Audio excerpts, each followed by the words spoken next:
अष्टांग हृदय सूत्रस्थान द्रव्यादि विज्ञानी अध्याय स्टार्ट हो चुका था, बाकी इसके पहले आप पढ़ लीजिएगा, ठीक है। श्लोक नंबर 10 से स्टार्ट करना था। जगत एवं अनौषधम न किंचित विद्यते द्रव्यम वशान नानार्थ योग यो हो। इसका अर्थ है कि एक तो पहले पांच भौतिक जो द्रव्य हैं उनके कर्म और गुण सब बता दिए हैं, ठीक है, इसके पहले वाले लेक्चर में। उसके बाद जो है अब जो बता रहे हैं इनका कहने का अर्थ ये है कि जितने भी, ये श्लोक नंबर 10 में जितने भी द्रव्य आपके ब्रह्मांड में है, मतलब जितने भी द्रव्य आपको आपकी पृथ्वी पर प्राप्त हैं, अनेक प्रकार के प्रयोजन मतलब अर्थ और योग मतलब युक्ति और योजना बनाकर इसके अधीन होने के कारण संसार का कोई भी द्रव्य ऐसा नहीं है जो औषधि ना हो। मतलब संसार के सभी द्रव्य औषधि ही हैं। आप उनको जो है युक्ति पूर्वक मतलब जैसे इन्होंने बताया कि योग के अनुसार, ठीक है, और दूसरा चीज प्रयोजन उनके अर्थों के अनुसार आप उसका उपयोग कर सकते हैं, ठीक है। अर्थात जो आपके किचन में भी जो मेडिसिन जो औषधि है जो आप द्रव्य यूज करते हैं, जो मसाले यूज करते हैं, वो सब भी आपको औषधि ही समझ में आनी चाहिए, ठीक है। वो सारी औषधियां हैं, ठीक। और कभी और फिर बात आती है कि विष भी औषधि है क्या, तो यस, विष भी औषधि होती है, बट उसके अमाउंट और उसका योग अलग होना चाहिए। मतलब अगर आप कह दें कि भांग जो होता है भांग, वो औषधि है क्या, तो एग्जैक्टली दिस इज औषधि। अफीम भी औषधि है, सब कुछ औषधि है, पर उसका अमाउंट और पर्पस अलग अलग जगह पे अलग अलग होता है, ठीक है, तब वो औषधि के अनुसार यूज होगी, ठीक। द्रव्यम ऊर्ध्वगमम तत्र प्रायो अग्निपवनोत्कटम अधोगामी च भूयिष्ठम भूमि तोय गुणाधिकम। अब यहाँ पे जो औषधियां ऊर्ध्वगामी होती हैं, मतलब जो औषधियां जो वमन कराएंगी ऊर्ध्वगामी करके और जो विरेचन कराएंगी अधोगामी होकर, उन औषधियों के बारे में बताया गया कि कौन से महाभूत उसमें विद्यमान रहते हैं। तो सबसे पहला वमन कारक औषधि ये अग्नि और वायु महाभूत है कि बाहुल्य वाले द्रव्य जो है वो वमन कराएंगे। वमन मतलब वॉमिटिंग कराते हैं, ठीक है। अग्नि की जब आप ज्वाला देखेंगे तो अग्नि की ज्वाला ऊपर की तरफ होती है, याद आया, तो ऊपर मतलब ऊर्ध्वगामी है। वायु की गति भी ऊपर ही होती है, ठीक है। तो वायु और अग्नि ये महाभूत वाले जो द्रव्य होंगे वो प्राय वमन ही कराने वाले हैं। फिर विरेचन कौन कौन से कराएंगे, जो भारी हैं, कौन से महाभूत वाले, पृथ्वी और जल महाभूत वाले, ये विरेचन कराने का कार्य करेंगे, ठीक है। इति द्रव्यम रसान भेदैहि रुत्तरत्रो उपदेक्ष्यते। इस प्रकार द्रव्य के संसद में जो कहना था वह पूर्ण हुआ, रसों के का भेद के साथ वर्णन यहाँ के इसके बाद में किया जाएगा। मतलब जो द्रव्य के जो ये है भेद है, इनका कथन कह दिया गया हुआ है। ठीक है, तो यहाँ पर जितना भी अभी तक बताया गया ये द्रव्यों के संदर्भ में जो कहना था इन्होंने कह दिया हुआ है, रसों के आधार पर हम आगे कहेंगे, ठीक है। अष्टविध वीर्य बताया हुआ है। वीर्यम पुनर्वदन्त्ये एक गुरु स्निग्ध हिमम मृदु लघु रुक्ष उष्ण तीक्ष्णम च तद एवं मतम अष्टधा। 8 प्रकार के वीर्य पहले कहे गए हुए हैं, ठीक है। उसके बाद इसको 2 में कंसाइज कर दिया गया है। सबसे पहले 8 प्रकार के वीर्य कुछ कुछ आचार्य मानते हैं। वीर्य मतलब द्रव्यों की पोटेंसी, पोटेंसी मतलब जिसके शक्ति के कारण वो कार्य करेगा। वैसे वो रस के भी कारण कार्य कर सकता है, वीर्य के भी कारण कार्य कर सकता है, विपाक के भी कारण कार्य कर सकता है, प्रभाव से भी कार्य कर सकता है, लेकिन वीर्य प्रॉपरली जो है वो पोटेंसी है, ठीक है। कुछ आचार्य मानते हैं अष्टविध वीर्य होते हैं। इसके अनुसार वीर्य जो है गुरु है, स्निग्ध है, हिम मृदु लघु रुक्ष उष्ण तीक्ष्ण, ये सारे वीर्य 8 प्रकार के वीर्य बताए गए हैं, ठीक है। अब चरकस त्वाह वीर्यम तत् क्रियते येन या क्रिया ना वीर्यम कुरुते किंचित सर्वा वीर्य कृता ही सा। अब वीर्य का वैशिष्ट जो चरक आचार्य ने कहा है उसमें जिससे जो क्रिया की जाती है, जिससे मतलब किसी न किसी शक्ति से ही क्रिया की जाती होगी। कोई भी कार्य करने के लिए आपको पहले पावर की जरूरत होगी। जिस चीज से कोई क्रिया की जाती है उसे वीर्य कहा गया हुआ है। बिना वीर्य के कोई भी द्रव्य कार्य नहीं कर सकता है। सभी क्रियाएं वीर्य के द्वारा ही होती हैं। वही घूम फिर के 3 सेंटेंस में उन्होंने एक ही बात बताई हुई है कि वीर्य के बिना कुछ नहीं होता। कोई भी द्रव्य बिना वीर्य के कुछ नहीं कर सकता है, ठीक है। गुरु आदिशु एव वीर्याख्या तेनान्व अर्थेति वर्ण्यते समग्र गुण सारेषु शक्ति उत्कर्ष विवर्तिषु व्यवहाराय मुख्यत्वाद बहवग्र ग्रहणाद अपि। मतलब क्या कह रहे हैं वाग्भट के अनुसार कि अष्टविध वीर्य का औचित्य क्यों 8 प्रकार के वीर्य इन्होंने बताए हुए हैं, तो गुरु आदि इन 8 को ही वीर्य कहना क्यों उचित है, ऐसा पूछा गया। मतलब अपने आप में ही क्वेश्चन किया गया। जैसे हम लोग कभी पढ़ते हैं तो खुद ही से नहीं पूछते ऐसा क्यों पढ़ना है, फिर आगे उसका आंसर भी मिल जाता है, अच्छा इस वजह से पढ़ाई की जाती है। ठीक है, उस तरीके से उन्होंने स्वयं से ही ये बताया हुआ है कि गुरु इत्यादि जो 8 गुण वीर के बताए गए हुए हैं कि यही 8 वीर हैं, उनका औचित्य क्या है, मतलब उसका रीजन क्या है, ये बता रहे हैं, इसका वर्णन किया जा रहा है। ये 8 गुण सभी गुणों में सार रूप है, मतलब श्रेष्ठ है। जैसे किसी चीज का समरी बताई जाती है, वैसे सभी गुणों का सार जो है ये 8 ही गुण है। वैसे तो गुण कितने प्रकार के बताए गए थे, विंशति गुणाः, है ना, और सब कुछ मिला लो, पूरा गुण अगर मिलाया जाए तो होता है 41 गुण, लेकिन यहाँ 20 गुण में भी सबसे सार गुण जो है वो 8 गुण ही है। ठीक, उत्कृष्ट शक्ति वाले हैं, मतलब ये जो 8 गुण है वो उत्कृष्ट शक्ति, सबसे ज्यादा शक्तिशाली हैं। व्यवहार में प्राय इन्हीं का उपयोग भी होता है, जो द्रव्य है इन्हीं से ही बिलोंग करते हुए आपको मिलेंगे। अनेक गुणों की गणना में भी इन्हीं का ही प्रथम ग्रहण होता है। जितने गुण हैं सब में सबसे पहले इन्हीं गुणों का ही विवरण किया जाता है, इसीलिए इन्हीं 8 को ही वीर्य मानना उचित है। मतलब जो एक क्वेश्चन दिमाग में स्टूडेंट के उठ सकता है ये श्लोक पढ़ने के बाद में कि 8 प्रकार के वीर्य होते हैं, तो क्यों 8 ही क्यों, तो उसका आंसर भी इन्होंने खुद ही से ही दे दिया। If any student has a question like this, तो इसका आंसर यहाँ पे है। ठीक है, 16 नंबर का श्लोक देखेंगे। अतश्च विपरीतत्वात् संभवत्वपि नैव सा विवक्ष्यते रसादेषु वीर्यम गुर्वाद योहितः। एक्चुअल में जैसे लोग कहते हैं ना कि इतना सारा बताने की क्या जरूरत थी यार, आपस में ही बात कर लिए होते, 2 वीर कंफर्म होने ही है तो कर लिए, वही बता दिए होते, 8 वीर बताने की क्या जरूरत थी। तो मतलब एक रेस्पेक्ट होती है किसी की, भैया 8 वीर भी जिन आचार्य ने बताया तो क्या सोच के बताया होगा और उसके बाद उसको कंसाइज क्यों किया गया है। ठीक है, वो सारी चीजें इसमें बताई गई हैं। इसीलिए रस आदि में जो श्लोक नंबर 16 है, 16 इसका मीनिंग बता रहे हैं। इसलिए रस आदि में वीर्य का लक्षण घटित होते हुए भी पूर्वोक्त कारणों से विपरीत हो जाता है। ठीक है, इसीलिए इसकी संज्ञा जो है रस आदि में नहीं की गई हुई है। गुण जो है इन्हीं 8 में विभक्त हो जाते हैं, इस वजह से इनको रस में इसकी संज्ञा नहीं दी हुई है। ठीक है, इसीलिए केवल 8 ही वीर्य बताए गए हुए हैं। क्यों? क्योंकि इनके गुण अलग अलग द्रव्यों में अलग अलग दिखाई देंगे। ठीक है, अब आते हैं कि इन्होंने अब कंसाइज कर दिया यहाँ पे नेक्स्ट वाले श्लोक में। उष्णम शीतम द्विधैव वान्ये वीर्यम आचक्षते पीच, मतलब ये 2 ही वीर्य हैं। पहले 8 बता के इन्होंने वो स्टोरी बताई कि 8 क्यों बताए गए हुए थे, क्या समझ के 8 बताए हुए, ये बताने के बाद इन्होंने अब 2 में कंसाइज कर दिया। क्या? उष्णम व शीतम, दो वीर्य ही है। वीर्य का अर्थ होता है पोटेंसी, समझ में बार बार मैं इसीलिए बता रही हूँ कि भूलो मत इस बात को आगे चल के। ठीक है, नानात्मकम अपि द्रव्यम अग्नि सोमो महाबलो व्यक्ता व्यक्तम जगत इव नाति क्रामति जातुचित। द्रव्य के अनेक प्रकार के होते हुए भी, मतलब द्रव्य अनेक प्रकार के आपको दिखाई देंगे आपके संसार में, लेकिन अनेक प्रकार का होते हुए भी वो 2 में डिवाइड हो गया, या तो ठंडा है या तो गर्म है। ठीक है, बीच का कुछ नहीं है। लोग कहते हैं ठंडी या गर्मी आ गई, बरसात का कोई वही नहीं है, क्योंकि बारिश उधर भी हो रही है, बारिश कभी इधर भी हो जा रही है, या बहुत ज्यादा हो गया तो जाड़ा गर्मी बरसात हो गया। ठीक है, नहीं, लेकिन 2 में ही, उसमें भी ठंडा है और उसमें भी गर्मी है, इसलिए ठंडी और गर्मी, मतलब गर्म और ठंडे में ही दोनों को डिवाइड कर दिया गया। पूरे जगत के जितने भी द्रव्य है महाबलवान होते हुए भी 2 में ही उनका अतिक्रमण हो जाता है। मतलब अतिक्रमण मतलब कि कंसाइज कर दिए जाते हैं, किसमें? या तो वो ठंडा होगा या तो गर्म होगा, उष्ण और शीत। ठीक है, जिस प्रकार से व्यक्त और अव्यक्त इस संसार का अतिक्रमण नहीं करते, मतलब या तो वो व्यक्त है, इस संसार की सारी चीजों के बारे में बताया जा रहा है, या तो वो व्यक्त है या तो वो आपको दिखेगा, या तो अव्यक्त नहीं दिखेगा, 2 ही चीजें तो है ना।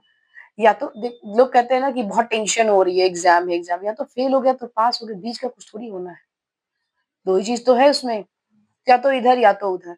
तो 2 ही चीज में इन्होंने कंसाइज कर दिया, किसको? पूरे वीर्य को, 8 वीर्य को, या तो उष्ण होगा या तो शीत होगा। अब इसके बाद इन्होंने ये बताया हुआ है कि इन्हीं दोनों में 8 वीर्य कैसे कंसाइज होंगे। तत्रोष्णम भ्रम तृड ग्लानि स्वेद दाह आशुपाकिताः शमं च वातकफयोः करोति शिशिरं पुनः ह्लादनं जीवनं स्तंभं प्रसादं रक्तपित्तयोः। वीर्य का प्रभाव, दोनों वीर्य का, उष्ण वीर्य का क्या प्रभाव पड़ेगा और शीत वीर्य का क्या प्रभाव पड़ेगा, दोनों चीजें बताई गई हुई है। उष्ण वीर्य का सबसे पहले जो रिजल्ट बता रहे हैं वो पहले तो भ्रम लेकर आएगा। व्हाट इज भ्रम? गिडीनेस। ठीक है, भ्रम मतलब ऐसे घूम जाना। लोग कहते हैं अभी गर्मी आ रही है, आपको बहुत इजीली मिलेंगे लोग, ऐसे चल रहे थे ऐसा लगा सब घूम गया, है ना, ऐसे लग रहा है कि बैठे हुए हैं ना, ऐसे लग रहा है सब घूम रहा है। दिस इज कॉल्ड भ्रम। ठीक है। तृट मतलब प्यास लगना, उष्णता है ना, उष्णता के कारण ही ये सब चीजें आएंगी। तृट मतलब होता है बहुत ज्यादा प्यास लगना विदाउट एनी रीजन। गर्मी है तो लगनी ही है, पर ठंडी में भी बहुत ज्यादा प्यास लग रही है।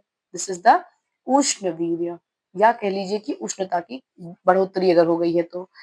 स्वेद, अब उष्ण है तो डेफिनेटली उसमें स्वेद मतलब स्वेटिंग होगी ही। ठीक है, बिना उष्णता के स्वेटिंग नहीं होनी है। दाह उत्पादक, again burning sensation is impossible without उष्ण गुण या उष्ण वीर्य। आशुपाकिता शीघ्र पचन करने का है।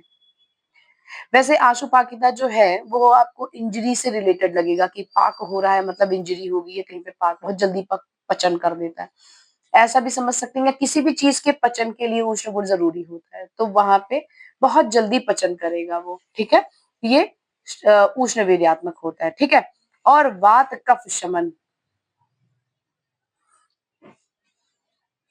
वात कफ का शमन भी करने के लिए उष्ण गुण, क्योंकि वात और कफ के जब गुण देखेंगे उसमें दोनों में शीत गुण है, और शीत गुण का अपोजिट क्या होगा? उष्ण गुण। इसलिए उष्ण गुण जो है यहाँ पे, उष्ण वीर्य जो है ये वात और कफ का शमन भी करेंगे। शीत वीर्य देखेंगे, शीत वीर्य में बताया हुआ है द्रव्य लादन, द्रव्य जो है उसका वो लादन करेगा, मतलब कि अच्छा लगेगा। शीत वीर्य वाले जो होते हैं, अच्छा लगना मतलब प्रसन्नता होना, लादन। जीवन, जीवन का कार्य जो भी द्रव्य होते हैं करते हैं, जो जीवन मतलब कि कुछ लाइफ देने का कार्य या न्यू जनरेशन का कार्य जो जो द्रव्य करेंगे उसमें शीत गुण ही होगा या शीत वीर्य ही होगा। स्तंभन कारक, ठंडा, ठंडे वीर्य का, जैसे अभी सिंपली अगर देखो ब्लीडिंग भी होने लगती है तो हम क्या करते हैं? आइस पैक रखते हैं। आइस पैक क्यों रखेंगे? ताकि वो स्तंभन कर दे, क्या? ब्लड का वहां पे स्टॉपेज करेगा। कौन सी चीज है वो? ठंडी है, और वो स्तंभन कर रही है। मतलब शीत वीर्य के जितने भी द्रव्य हैं वो कहीं ना कहीं बॉडी में जाके स्तंभन का कार्य अवश्य करेंगे। ठीक है। रक्त और पित्त का प्रसादन करता है। प्रसादन करना मतलब क्या होता है? इन्हांस करना, और अच्छी सी क्वालिटी और अच्छी करते हैं, शीत वीर्यात्मक होते हैं। ठीक है, प्रसादन करेंगे। जाठरणी नाग्निना योगात यद उदेति रसांतरम, श्लोक नंबर 20 है। ठीक है, यद उदेति रसांतरम रसानाम परिणामांते सविपाक इव स्मृता। यहाँ पे टॉपिक चेंज हो गया। हम कौन सा चैप्टर पढ़ रहे हैं? द्रव्यादि विज्ञानी अध्याय। हम कौन सा टॉपिक चैप्टर पढ़ रहे हैं? द्रव्यादि विज्ञानी अध्याय। अब द्रव्यादि विज्ञानी अध्याय का क्या अर्थ होता है? द्रव्य आदि, उसके विज्ञान के बारे में, मतलब उसके विशिष्ट ज्ञान के बारे में। किसके? द्रव्य इत्यादि के। अभी रस के बारे में हमने पहले महाभूत के बारे में पढ़ा, फिर रस के वो वीर्य के बारे में पढ़ा, उसके बाद अब विपाक के बारे में पढ़ रहे हैं। विपाक यहाँ से स्टार्ट होगा। ठीक है, विपाक की परिभाषा बता रहे हैं कि जाठरणी नाग्निना योगात यदुदिति रसांतरम रसानाम परिणामांते सा विपाकी व स्मृता। मतलब कि जाठर अग्नि के संयोग से, जाठराग्नि के संयोग होने के बाद में जब आहार का पचन क्रिया हो जाती है, होने के बाद की बात बता रहे हैं, उसके बाद आहार रस से अलग जो रस उत्पन्न होता है उसे जो है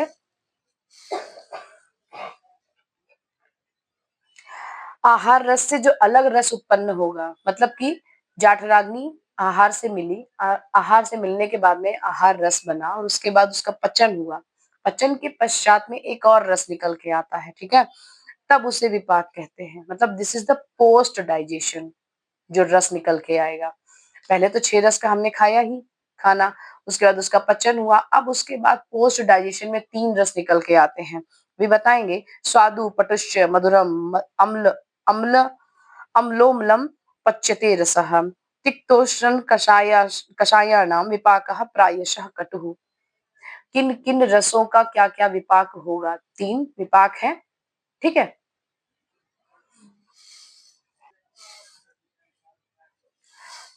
प्रायः मधुर, मधुर और अम्ल। ठीक है, मधुर और अम्ल का सॉरी, मधुर और लवण रस का जो मधुर और लवण रस का जो विपाक होगा, मतलब पोस्ट डाइजेशन में ये मधुर विपाकी हो जाते हैं। लवण रस भी उसमें मर्ज हो जाता है, मधुर विपाकी हो जाएंगे। अम्ल रस का अम्ल ही विपाक होगा, ठीक है।